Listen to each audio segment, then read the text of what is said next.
Welcome back guys. के छ हाल खबर? तपाईहरुको दिमागमा क्यामेरा भन्ने बित्तिकै क्यानन अथवा सोनीको मात्रै आउँछ कि त्योभन्दा अरु पनि आउँछ?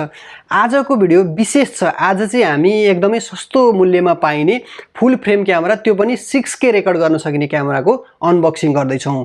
नेपालमा 2 लाख देखि 2,10,000 पर्ने, तर इन्टरनेशनल सेक्टरमा चाहिँ यसलाई अलिकता सस्तो पर्छ, करिब $1300 पर्ने यो क्यामेरालाई चाहिँ विशेष रूपमा हेरिएको छ। किनभने यो चाहिँ कन्टेन्ट क्रिएटर फर्स्ट क्यामेरा हो, भिडियो फर्स्ट, त्यसपछि फोटो क्यामेरा हो। र यो क्यामेरा चाहिँ देख्दा एकदमै राम्रो छ। यसमा विभिन्न कलरहरुमा आउँछ। यो आज मैले अनबक्सिङ गर्ने कलर चाहिँ विशेष स्पेशल एडिसन रहेको छ। त्यस्तै यो क्यामेराको फिचरको कुरा गर्नु पर्दाखेरि यसमा 24 मेगापिक्सलको सेन्सर आउँछ र यो क्यामेरा सुरुमा निक्लिँदा चाहिँ यसको 15 मिनेटको रेकर्डिङ लिमिट थियो भने पछि यसलाई सफ्टवेयर अपडेट गरेर अनलिमिटेड रेकर्ड गर्न सकिने बनाइएको छ।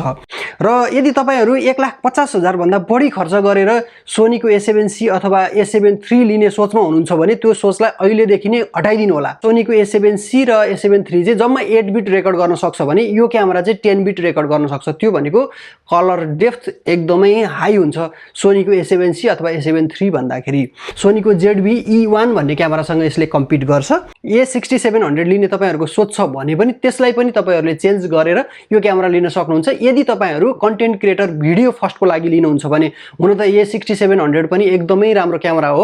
यो चाहिँ वाइल्ड लाइफ फोटोग्राफीमा एकदमै धेरै युज हुन्छ र APS-C क्यामेराको किङ भन्दा पनि हुन्छ A6700 लाई। ढिला नगरिकन यसलाई बक्सा खोलेर हेरौँ। ल्युमेक्स S9 लेखिएको छ। यो भित्र यहाँनेर युजर म्यानुअल पाइन्छ र यसलाई पनि खोलेर हेर्नु पर्दाखेरि हामीले यहाँ फर्स्टमा देख्छौँ यो चाहिँ ब्याट्री हो। यसको ब्याट्री चाहिँ 2200 mAh को छ, जसले चाहिँ 4K रेकर्ड गर्दाखेरि 60 मिनट 1 घण्टाको 4K रेकर्ड हामीले गर्न सक्छौँ। त्यस्तै अर्को रहेको छ ब्ल्याक कलरको स्ट्र्याप। यो चाहिँ क्यामेरासँग म्याचिङ छैन, क्यामेरा अर्कै कलरको, स्ट्र्याप अर्कै कलरको छ। मैले अघि नै भनिसकेँ क्यामेरा चाहिँ हाम्रो टाइटेनियम गोल्ड कलरमा हो। यो चाहिँ लिमिटेड एडिसन हो। रेगुलर कलरहरू अरू फरक छन्, ग्रीन, रेड, व्हाइट, ब्ल्याक कलरमा आउँछ भने यो चाहिँ टाइटेनियम गोल्ड कलर हो।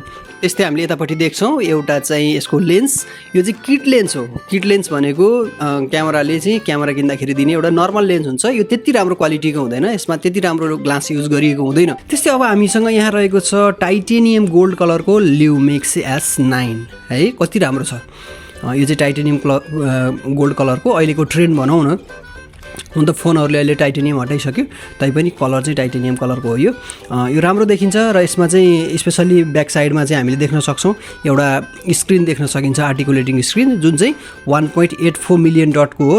एकदम सार्प नै छ यो यसको डिस्प्ले। त्यस्तै गरी अब सबै कुरालाई साइड लगाइदिएर यहाँ हेर्नु पर्दाखेरि हामीले बक्समा पाउने भनेको जम्मा यति कुरा हो।